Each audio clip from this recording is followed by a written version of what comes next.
What was Nusrat like in college? Oh, I was a complete tomboy badass.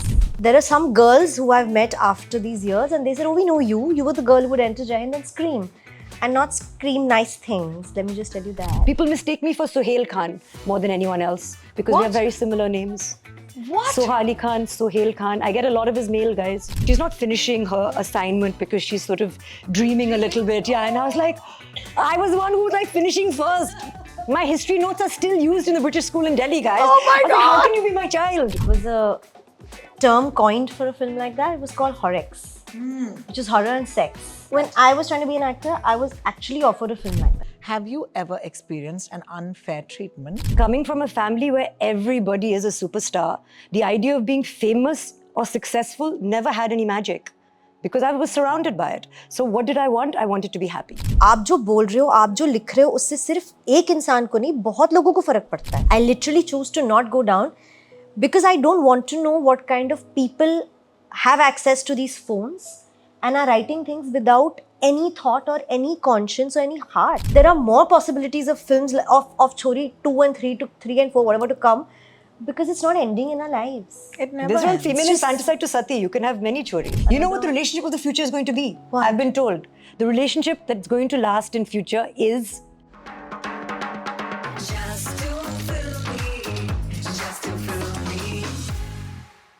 So I'm going to start off by asking you. You were in Jai Hind, Yes. and what was Nusrat like in college? Oh, I was a complete tomboy badass. I think from the guards to the peons to the staff really of Jai Hind knew me so well because I spent most time hanging out with them. Okay. I have no idea why. Where I think it was before I wanted to get out of classes or something. I don't know. I put out them. But I was in the Social Dramatic Union. So I've come to Safaya's for a lot of intercollegiate fests. I was, of course, an assistant then. But I don't know why I would enter Jai Hind. I would open the gates and I would scream out loud to a friend right across the campus. And there are some girls who I've met after these years and they said, oh, we know you. You were the girl who would enter Jai Hind and scream.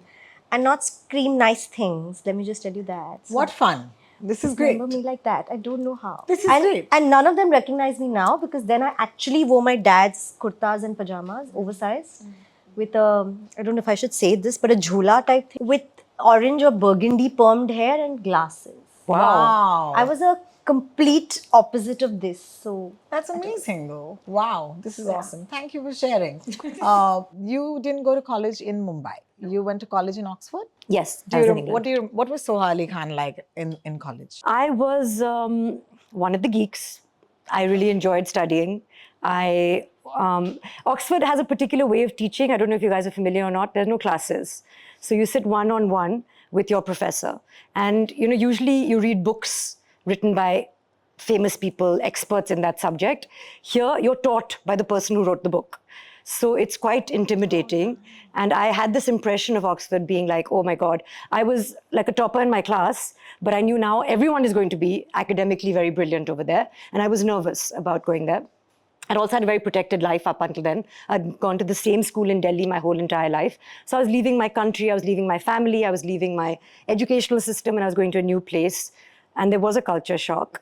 But I quickly realized that you find your own. Not everyone is like sort of, that image you have of someone wearing thick glasses and piles of books and, they've never seen the sun and, like that. It wasn't like that. There were some quote unquote normal people as well. We enjoyed playing badminton and doing theater as well while I was there. And slowly it took time, about 3 months for me to settle down, get over my depression, find my friends, run away from some people who I thought were my friends, who you like make in the first week, and they're like, actually, this is the wrong choice. And now, how do I break up with this friend?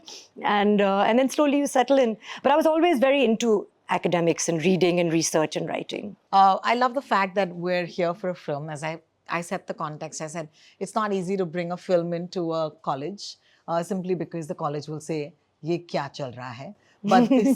But this was an easy choice simply because of the subject. It is a sequel, so I'm going to start off with that. Nusrat, you've had the privilege of being part of the first Chori as well. What did Chori, the first installment, do for you as an actor? I think if there was ever a film that was, I mean, people normally say this, which is a turning point in your life. And I could very easily say Sonu Ki Chiti Ki Sweetie because business-wise, that did the most. And even now, popularity-wise, that's the first film people will talk of if they have to talk about me. But what Chori gave me was so much respect, so much value with how you say now we're a bunch of people who are understanding cinema and media and talking about it. For me, it's the people who interview me, are the journalists who I talk to, who have to watch every film because that's how they review it. When I talk to them, they don't talk about SKTKS to me. They talk about Chori. They talk about Chori for the last 4 years, no matter which interview I've done. The first question they asked me was, we really want to know about Chori 1. So I think that is the first-hand experience I've got or feedback I've got for a film like that. Because it didn't come in theatres. It's an OTT film. And it came out in the pandemic. And it did really well for Amazon Prime and Abundantia, which is why we made a part 2. But for me personally, are those interpersonal conversations I've had with journalists who see me in a different light, who said, we really didn't think you would do something like this or you could do something like this. And it really touched us. That's amazing. Thank you for sharing. So it's rare to see you on interviews. It's rare to see me anywhere. It's rare to see you. I don't leave period. the house very often, guys. So that's my question. It's so easy to assume that when you're part of a family that comes from the movies, you would be so easily accessible to everything that there is because everything's accessible to you. And here you are, you pick and choose the films that you want to do. You show up literally like, it almost feels from the outside, yeah, okay, I'll do this film now. Sure. No. I mean, But not in a mean way. Yeah. Like, how do you not let that dictate your life and how do you become the chooser? It's something I really want to know. I think, we're often influenced by people who are close to us. And one big role model for me was my father. And of course, by the time I was born, he retired from cricket. But he played for the enjoyment of the sport. There was no money at all, if you can believe it, in cricket when my father was playing in the 60s. No IPL, no endorsements, nothing. My mother was the breadwinner in the family. So I always saw him saying that you should do what makes you happy. And I also saw my mother, who of course, has been an actor her whole entire life. She's been acting from the age of 13, and she has a movie release also on the 11th, and she's 80. So she's been working her whole entire life, and she still chose to do whatever her heart prompted her to do. So at the age of 26, she got married, even though you typically don't do that. If you're a woman, you know that when you get married, your career takes a bit of a hit. She had a child when she was a couple of years later. She got married when she was 24. She had my brother when she was 26. And she continued to work, and she had some of her biggest successes after that. So I've always followed in a very impulsive way what I want to do, and my career has always been a part of my life, not my entire life. I feel like there's lots. We have one life. I am ambitious to an extent, but I would like to sort of say that I'm not the most ambitious person also. I want to be content. I don't want to have missed out on anything. I'm very close to the people I love, and I don't like to be away from them, especially my 7-year-old daughter. It takes a lot for me to go away from that, especially since I've become a mother. And now I feel like I think about, if I do this, will I be truly absorbed and immersed in it, or will I regret it and say, I wish I was, doing homework with her? And I'm so happy with Chori that I felt completely immersed, and I didn't want to be anywhere else. I do love my work, but it is very much a part of my life. How lovely. Because, Do you know, it's so uncanny. This is exactly what I'm really jealous of. Same. I mean, it's literally the dichotomy of fame right here. Yeah. I'm so obsessed with my work. I'm so crazy about what I do. And it's not good. Because you're right. I don't want this to be my entire life, but it actually is my entire life from morning to night. I would love to have a life like that. I'm not kidding. Where I have a husband and I have a kid and I have a family and I have sports and I have other things that I'm interested in. Like my life cannot just be this. It has to have other things. But it doesn't. It will, you have time. I know I do. Thanks for that. I love you. So I love you. I love you. No, but thank you for setting see this how as an this is? example. Because I'll tell you what, we are now in a world of binaries, right? Either you have it or you don't.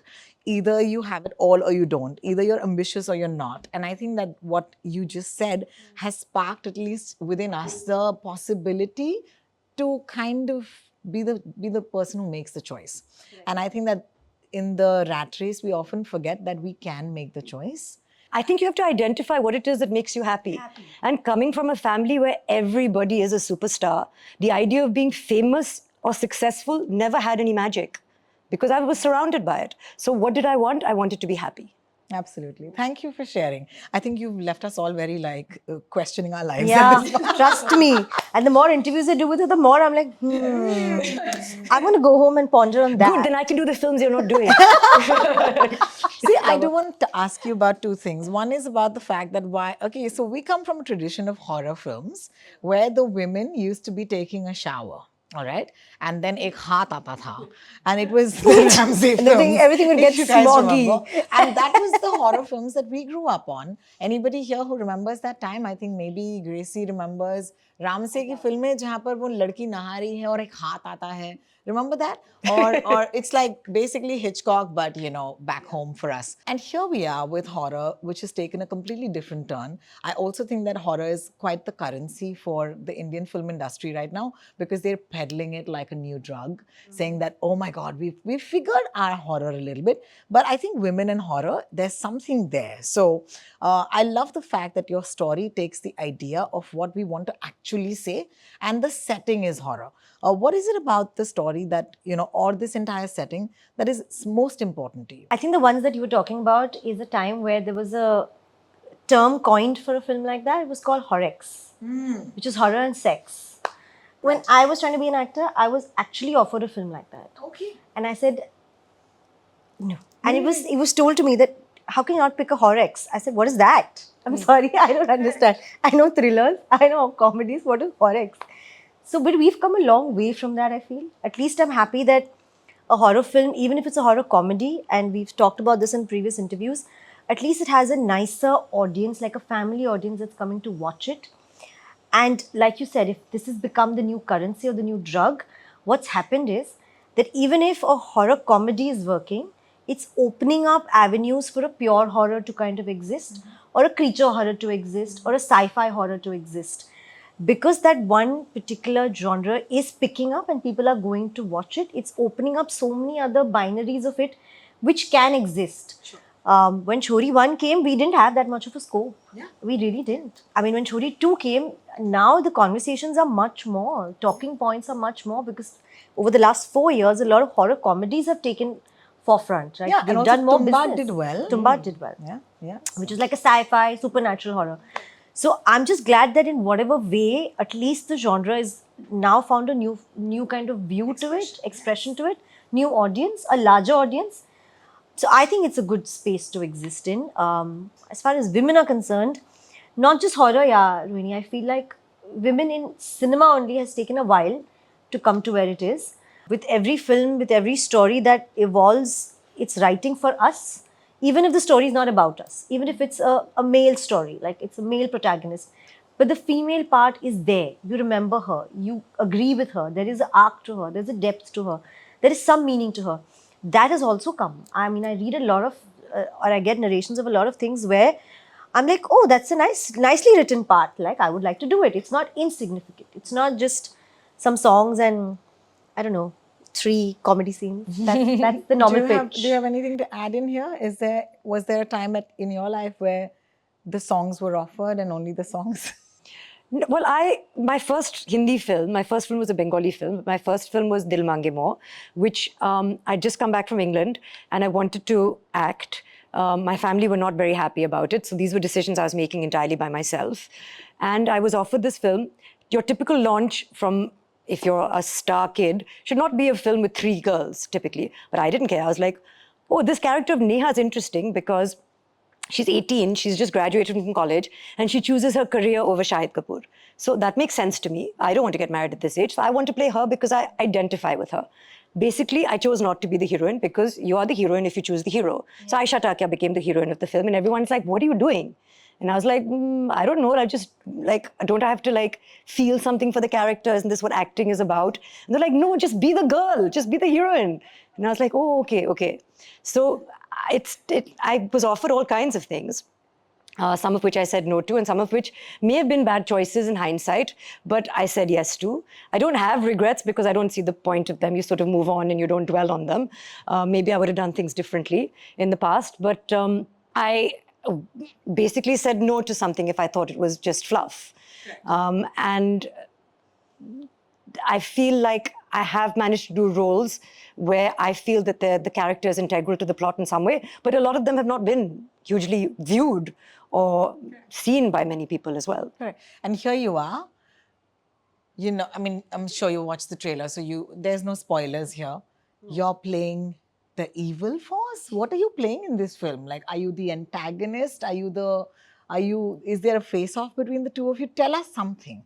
My character is called Dasima, and it's very difficult to describe exactly what she is, apart from saying she's like the high priestess in a cult, in an underground cult that does really like evil, heinous crimes, and especially oppressive towards the female gender, young girls. And she also she has a gift which can also be seen as an affliction, a disease of some kind, but it also gives her some kind of supernatural powers, which she uses when she chooses to. I am so proud of you, Sobha. Why? You know, one of the interviews, she actually said something and I looked at her, I said, you're not supposed to say that yet. I haven't said it yet. And that's what I'm saying. I'm so proud of you. Lucky you interrupted me. I was just about to say it. Thank God. Oh my God. That's why I let her answer first. I'll stop now. Sobha's going to say it all. No, I love it. I love it. Thank you for sharing. I'll tell you why. Because I see there are lots of things happening here. You are the real life mother. You are playing a mother. So I'm assuming there might have been an exchange or not. You can tell me more about that. Also, the idea that women can be women's greatest enemies, and that is because you've internalized the patriarchy so much. So I see a lot happening with these characters. First, let's talk about motherhood. So how is that for you? Because it's fake motherhood for you. How is it fun? No, not at all. It's my toughest thing to do. I think in Chori 1, I was so paranoid that I will not look like a pregnant Yes, woman. I remember that. Because Nusrat is a very small built girl. Yes. And she was always worried about the fact that if she wears that, I remember this interview. Yeah. I said, I'm not going to look pregnant. How do I look pregnant? I can't actually get myself pregnant, guys. I said, come on, that's a bit too much, you know. So Did you consider that? I did, actually. I consider everything when it comes to cinema. I said, well, how do I make it more real? How do I get into that person's body? But I can't. So How do I get another person into my body? also. So I was freaked out 4 years back, and then they told me that, hi, now you have to be like a mother of 5-year-olds. Yes, but tell me something. For an actor where you're at in your life right now, was that ever a challenge? Did you ever have to think about it? Because I know that there was a film, I wish I could remember the film, but Divya Vinekar, you can help me. Which film did Reema Lagoo play Salman Khan's mum, but she was actually younger than Salman Khan? But my Yes, mom played something like Rajesh Khanna's mother also in Aradhana. Yeah. And that's what, you have to often do. I don't know at that point if there was ever a question, but I can ask you because you're in front of me. Did it ever bother you? Not at all. I played a mother to a 7-year-old in Ram Setu. When, of course, nobody would have agreed or thought or let me do something like that. But thankfully, I make my own choices. Like she said, she did a part in a film then which was not the heroine. I did a film called Pyar Ka Panchnama where I was from nowhere the heroine. Like, people hated me for a very long time. Till I had to go on in front of a camera and say, I'm not the heroine, I'm the villain. Can you beat that? I've done that. So I don't think there's anything I wouldn't do or I would be careful of doing or be stressed about it. I think my only stress would be, will I play it right? Will I look right? Will I be convincing? If someone picks up and tells me, that was a false note there, I'll die. Like, I'll just be like sleepless nights over and over again. So for me, in this, to play a mother was very, very difficult. It was very stressful because I like children, but I become like a friend to them. I don't know what the motherly instinct is. And in fact, in this film, it's the mother instinct that kicks in and she saves her child, right? That's the fight. I don't know what that line is. So somebody has to tell me that. Somebody has to show me that. So who did? My director, who's not a mother from any angle. but he could be a father. But so for me, Chori 1 and 2 is Vishal sir. Yes, you've said that. I have surrendered to him from day one. I've literally gone on set saying, sir, I have no idea how I'm going to go through this day. I'm just drinking my coffee and chilling. I said, you cast me, You figure it out. I've literally on heavy days just thrown it on him, saying I can't stress about this anymore. I will literally take a flight and go back to Bombay and say I can't shoot the film. That's how stressed I'll get. But he has held my hand like I'm the child and he's the mother, and he's taken me through both the films. Yeah. And when you all do watch the film, there is a particular scene that I've done with the kid, my kid. Still, The kid is the great. kid. You see, it's difficult. Where it's the only scene in the entire film I refused to dub because I felt that I took a lot of time to get to that state of emotion and mental place, and I performed that scene in a certain way, and I feel like my sound in just crying, there were no dialogues really, I was just saying anything, but that tonality for me, again, this is me judging me guys, came so correctly that I said, I'm not screwing this up. I can say screwing this up, right? Yeah. I'm not screwing this up by dubbing it because there could be a false sound or like an act which is done to entice a certain impact, which I'm completely against. So that scene I'm very proud of in the whole film, if you ask me. I Because can't that wait was to my biggest thank you. challenge. I was going to ask you, give us a scene before you go, each of you, where you brought something that surprised you. So that's for you. Mother in real life, I want to ask you, when does it get challenging to be the mother that you are? Like, do you find anything particularly hard? Also, because the context is always that we're navigating these new worlds, right? We're navigating social media. I'm sure there are new shows that have come out on platforms where you're questioning, are my children okay? The other thing, yeah. And then you also have an added sort of layer to your motherhood, which is the sort of public eye. So any things that you've said, these are my yeses, these are my nos, what is extremely crucial to you? It's very challenging actually because you can overthink it a lot. And most people will say, don't overthink it because so many people become mothers. It's not rocket science. You raise a child raises itself. It's not just you, it takes a village, etc., etc. But I'm an overthinker. And I'm one of those people who wants to do their job really well. So when I became a mother, I said, now this has to be one of the most important jobs.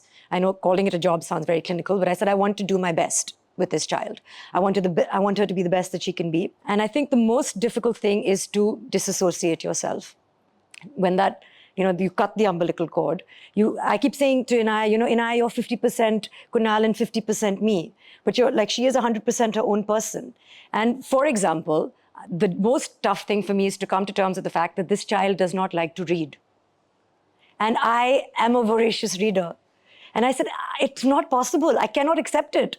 So I will make sure, I was like, no, Inaya, you have to read. If you read for 15 minutes, I will buy you this. If you read for 30 minutes, please, just maybe if I maybe somewhere along the line, I don't know, when you become a reader. And they're like, no, you just read. And one of my closest friends, her daughter, is like just reading all the time. And I'm like, look at Aisha. She's reading right now. That hurts. Yeah. And I was like, and then Kunal's like, no, when I was young, I used to also look out of the window. And like her teacher was sometimes like, she's not finishing her assignment because she's sort of dreaming a little bit. Yeah. And I was like, I was the one who was like finishing first. My history notes are still used in the British school in Delhi, guys. Oh my God. Like, how can you be my child? So that is what I'm struggling with, that I may be her mother. I may be doing everything for her. But tomorrow she's just going to turn around and say, this is me not and me. that's you. Yeah. And you be you, I'm being me. And I'm just going to have to go back to doing lots of work. Wow. Thank you for sharing. I think this is delightful, at the same time very stressful for you. Yeah. I do want to talk about the fact that, as we mentioned some time ago, that the reason why this film is in a classroom today is because it talks about themes, right? And the themes are pretty simple. I remember this epic that I watched, which was on television, where the kids were killed because they were girls. And that is the sort of storytelling or the fable around this country. And I feel that is it had such a lasting impact on me, because we're privileged, all of us. We are sitting in classrooms with electricity and air conditioning, and some of us in makeup and hair. And we perhaps don't feel the need to fight for survival. However, the fights still continue. So I want to ask each of you, when did you have to put up a fight, despite the privilege that you might have carried?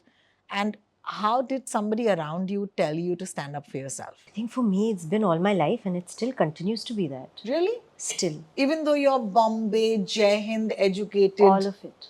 All of it. Of course, I know I'm very privileged and I'm very thankful because I have seen people and I have heard stories and witnessed lives where I'm just like, how? I am so sorry that you have to live this and you have to be going through this.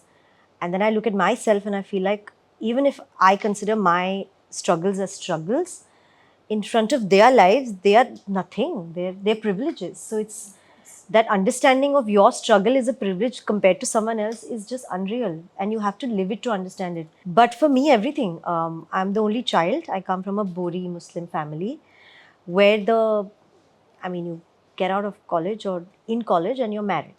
Like there's a certain age. I don't want to give you the number. It's very shocking because I was shocked. I said, what? All the women just get married. So when I crossed that certain number, my entire family was freaked out. They were like, you're going to be single and unmarried and alone and die alone for the rest of your life. And we can't have that.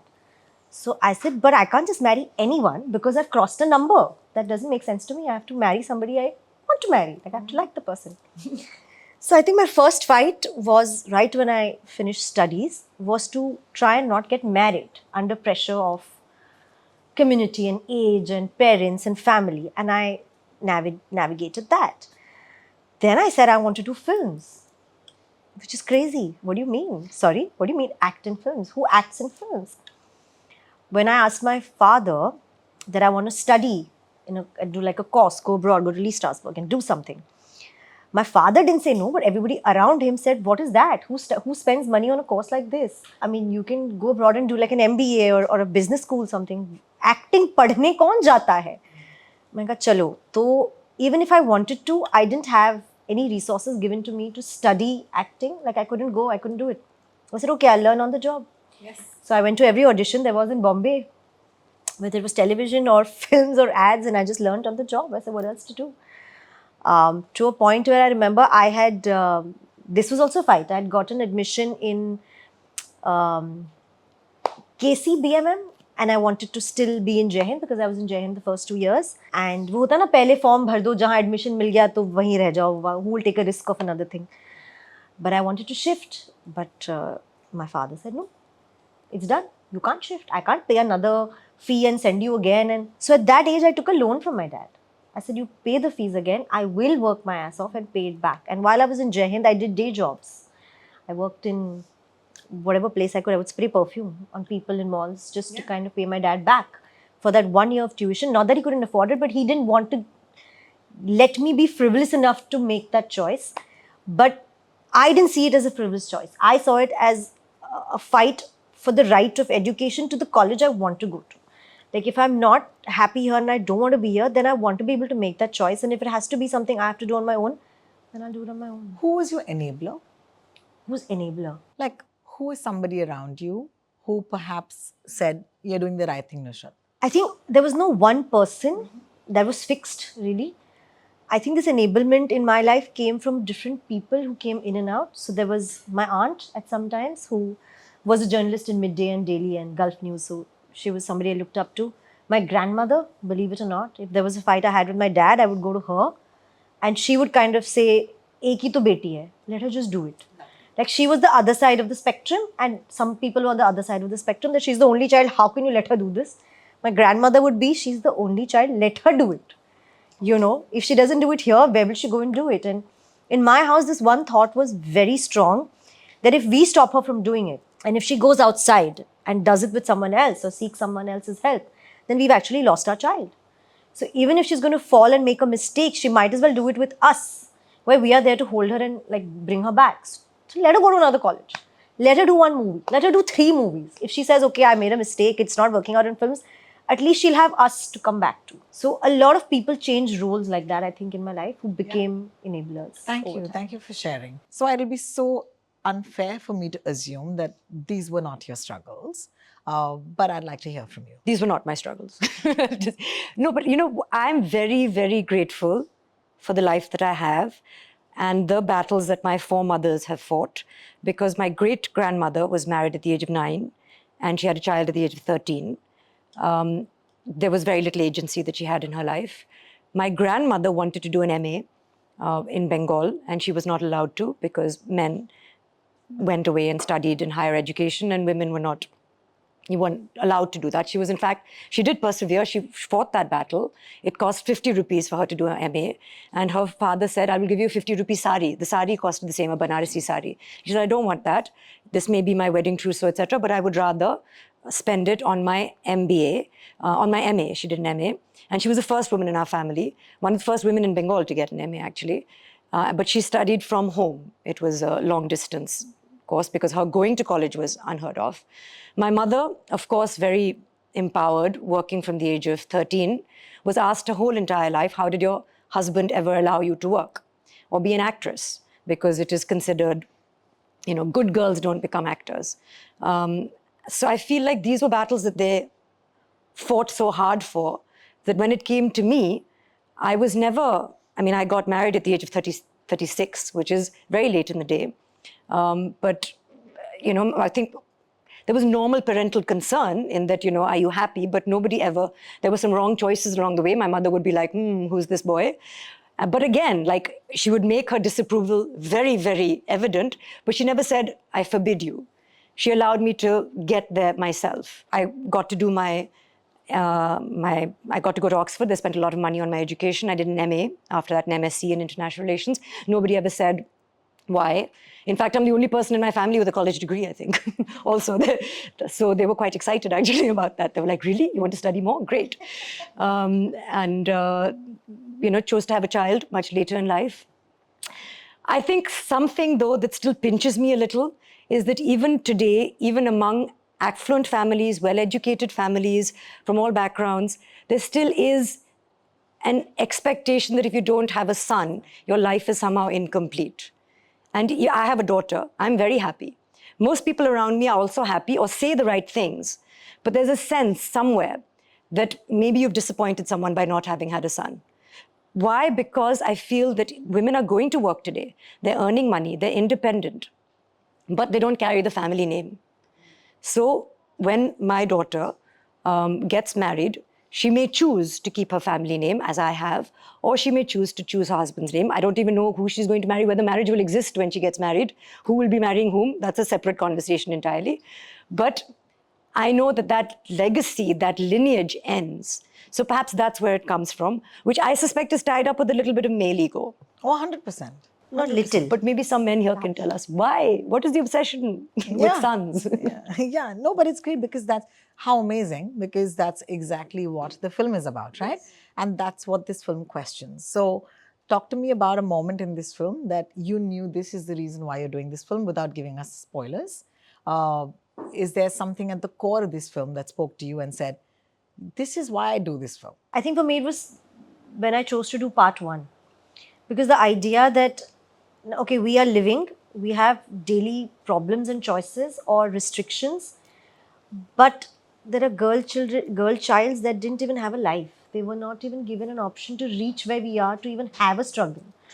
Which for me is very shocking. कि ये बड़ी होके क्या बनती, क्या करती, वो तो ऑप्शन ही नहीं है. आपने उसे तभी मार दिया. For what? Better prosperity in your fasal or just better prosperity of your family? That just didn't make any sense to me. And when Vishal sir and Vikram sir came to me with Chori 1 and when they told me the numbers then as to how it happens, that's why there's an end slate in the film in Chori 1 where the आंकड़े जो है दुनिया के हमारे पूरे देश के वो लिखे हुए हैं वहाँ.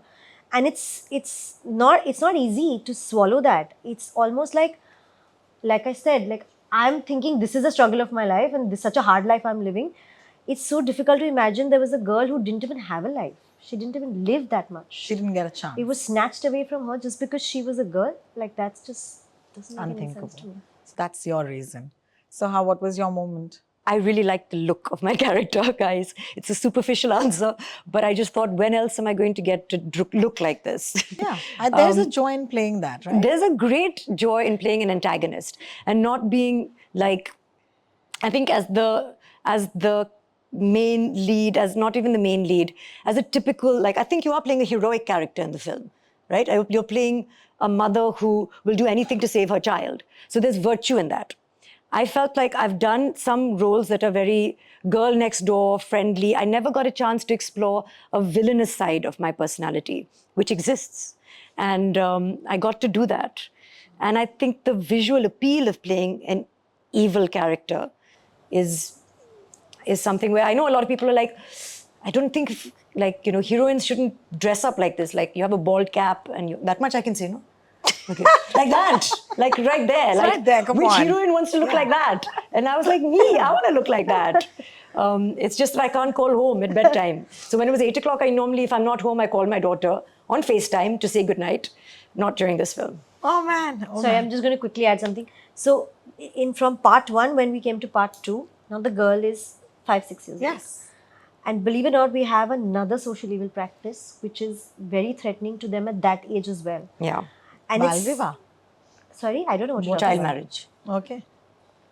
But I'm just translating. I'm moving on. I'm just Right. literally just translated. No, so I get So what you're I mean saying, to yeah. say is that the fact that we've gone organically from part 1 to part 2, and why does this whole world connect with me even more, is that it doesn't end. When she grows up, there's a whole set of another problem. Yeah. And I don't think it's going to end there. If we do a part 3, she's going to be much older than that. And there are still things that are done to her which are evil enough, and we read about it every day in papers, and we're still struggling with that. Sitting here, I'm telling you, it's so difficult to imagine that there are more possibilities of films of Chori 2 and 3 to 3 and 4, whatever to come, because it's not ending in our lives. It never There's no ends. female infanticide to sati. You can have many choris. Yeah, there is so much of range of the atrocities that can That be just keep committed. coming at different course, age. of course. So, what else can connect me to a film than that? It's Yeah. just- No, thank you for sharing. I do want to end my session with you because then we'll open it up to the audience by asking you a very important question, which is, since this is SEM, which is social, it's still social communications media. I hope that name hasn't changed. So media, because of course we're all students of media. We're all studying to be better media professionals. I want to ask from the both of you actually, there is a huge responsibility of the media when it comes to also treating women a certain way. Have you ever experienced an unfair treatment to you as an actor because you're a woman? And do you remember it? And can you share so that the rest of us can be better? I do, like, I'm an actor. It's taken me years to understand and make a certain place for myself where I can have the choice to be responsible with the films that I'm doing, responsible with the roles I'm doing. And now that I'm here, maybe before this I wouldn't be able to say this because it was still a process and struggle for me, but now I can. I think there's equal and maybe more responsibility for the media. Because हम तो वही बोलेंगे जो हमारे लिए लिखा गया है. मैं एक सीन में आके मेरे दिल की बात नहीं बोल सकती, मैं अपना सोच नहीं बोल सकती. आप बोल सकते हो. आप अपने फ़ोन्स में, अपने लैपटॉप्स में, आप you are going to speak your mind and that is going to be read by a really large audience. And please understand, we are still living in India. Ignorance is still a very big part in our country. I don't know where it stems from because we have options of reading and we have options of being knowledgeable, but we still somewhere choose to be ignorant because somewhere वो भेड़चाल चल रही है कि हाँ ठीक है ना, क्या फ़र्क पड़ता है. फ़र्क पड़ता है बॉस, ऐसा नहीं है फ़र्क नहीं पड़ता है. आप जो बोल रहे हो, आप जो लिख रहे हो, उससे सिर्फ एक इंसान को नहीं, बहुत लोगों को फ़र्क पड़ता है. I put something up on social media and I'm giving you a very basic example. I can't even get into the larger aspect of it. I post a picture, I cannot read the comments. I don't go down. I literally choose to not go down because I don't want to know what kind of people have access to these phones and are writing things without any thought or any conscience or any heart. Sometimes I really think, are they bots? Because how can human beings actually write something like that about And another so human fast. being? And so fast. How do they write so fast? fast. Has the media been unfair or unkind, or forget the media, people who view your life? What is it that you can turn around and tell us? How can we be better? I mean, firstly, I fully believe in everybody's right to say and do whatever they want to. I believe that the media is a pillar of democracy, and the purpose is to also hold other people accountable, to spread information. Now you have media and then you have sensationalism, and you have to choose what kind of writer, journalist, reporter you want to be. Unfortunately, lots of people become popular because they might amplify the wrong things, or they might want to. Sometimes, I will always give an interview And I'll be like, oh, I know what the headline is going to be. Something that I've said is a complete and is taken out of context, and that's become the headline, and the whole interview is about something else. And usually it's not even about me, it's about some other member of my family who's more appealing to the media. And I'm like, guys, that was not the intent at all. So what I'm saying is I completely agree with what Nusrat said, is that people read and believe. Sometimes I feel like nobody's going to believe that, but people actually believe what you write. And that means that there must be responsibility attributed to it. Basically, I think I've been quite thick-skinned. I come from a family where people like to discuss members of my family quite a lot and what we do and say, so it doesn't bother me to an extent. I've tried to carve out my own identity within that. One thing that gets almost amusing to a point is I know that if I post something, usually someone's commenting on my religion. And it's because I'm married into a Hindi family. My mother has a Hindu surname. She married a Muslim person. Usually if we post something on Diwali, it's like, oh, how many rozas have you kept? If you post something on Holi, what kind of Muslim are you? It doesn't bother me at all. But I'm just saying that I've noted these things. So commenting, I think, on even when it comes to people's appearances, I feel like there's a lot of negativity. There's a lot of hate. I don't know where it comes from. I feel it's societal. I feel like as a society right now, we get a lot of happiness from bitching about people. We really like to sit and bitch, and we like to bring people down. Yeah. Women bringing women down is classic. Generally, when you see a woman and she's not looking good, or you feel like, oh, she's let herself go, she's looking older, it gives you great joy. I don't know why. So I think that maybe we need to introspect a little bit and think about what it is that is making us happy or unhappy, and why this validation is coming from other places. And then maybe just report, there must be some kind of ethical But I system agree with that you. When I've said this to my team of members who I'm constantly with from morning to night and from this world, I say this. I said, tomorrow if I tell you, oh, Soha, so sweet and so nice, you'll be like, okay.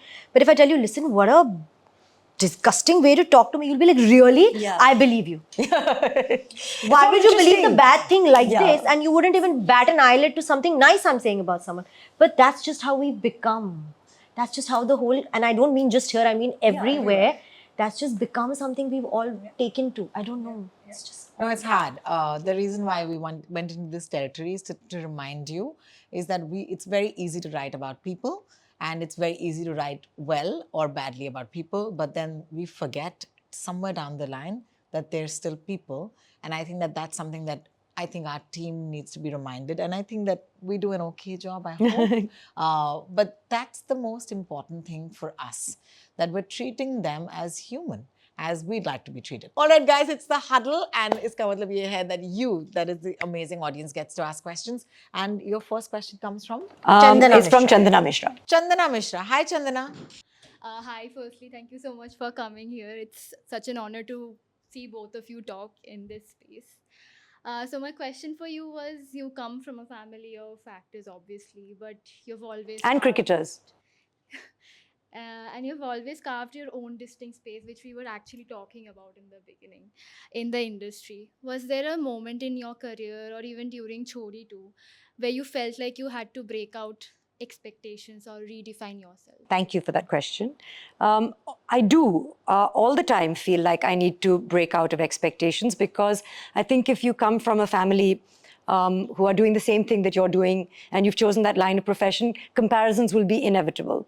I remember the same film where I wrote myself out of the role of the heroine. When the reviews came out, and I've been an A-grade student, I've always got great report cards all the time. And so when I read a review, it was not a kind review, and I am a grade A student, so I was heartbroken. And I remember the reviewer said, she looks like her mother, but she acts like her father. So firstly, my father was very offended, because he's like, what do you mean? I've done Gwalior suiting ads and like Asian Paints ads, and I've done a really good job. So I was like, yeah, I don't think it's about you so much, it's more about me, but sure. So I think that they just wanted to bring everyone into it and have like a... And also, I wasn't very good. But I think that since then, I've rapidly developed thick skin. That's not to say that I'm acting in a vacuum and I'm not listening to criticism. I think it's very important to take criticism, and I know what I need to improve on. And I do feel over the last how many ever years, I have improved as an actor. There are voices that I listen to, that I trust, that are critical, but criticism in a way that is palatable to me, digestible to me, that I can actually hear, absorb, and work on, as opposed to something where you become defensive and you're not able to receive that criticism. People mistake me for Sohail Khan more than anyone else because we What? have very similar names. What? Sohali Khan, Sohail Khan. I get a lot of his mail, guys. Thank you so much for your question. That was so Thank lovely. you. Anushka Shailesh? Shailesh? That's you. Hi. Come. Hi. Hi. First of all, it's lovely seeing you guys here. Thank It's you. a pleasure to have you. So my question was more to do with, so as a woman in this industry, I'm sure you guys have got a lot of advice. So I just want to know, what is that one advice that you've received which is completely wrong, and what you think would be a better advice instead of what you got? It doesn't have to be pertaining to the industry, right? It can be advice on my own life, right?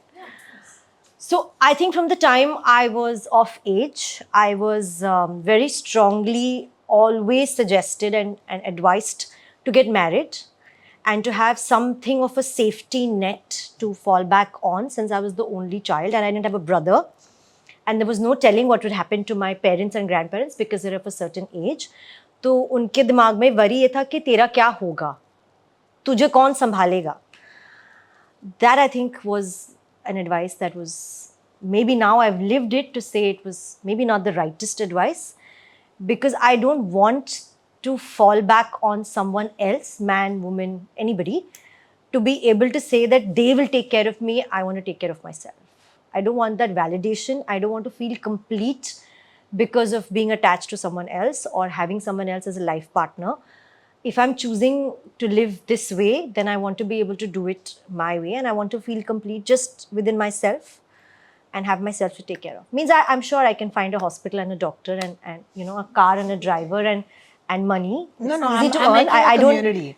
I'm making a community of girls who gonna live with me And also in the same time, please let me tell you, I know this is a very great concept and I'm very happy that everybody lives by it. It's called self-love. I'm all for it. But I'm also someone who likes someone else loving me. I want that care and affection from another human being because we're human beings. We're not built to live in isolation. That's You know what the relationship of the future is going to be? What? I've been told. The relationship that's going to last in future is, listen guys, same-sex, asexual relationships. That's the future. Think about it. Yeah, That's all I'm saying. So I'm both. I don't know if it's true. I read it somewhere. I don't know if it's I'm true. both. I'm not saying don't get married and live alone and self-love is it. No, you need someone. You should have someone. You should have a friend. You should have a boyfriend. You should have live-in. You should have whoever you want. But you don't do it just because, oh, वरना क्या होगा मेरा? वहाँ से मत आओ. क्या बात है, क्या बात है. Thank you so That was much. so lovely. Thank you so much for that question, and thank you so much everybody for being our audience today.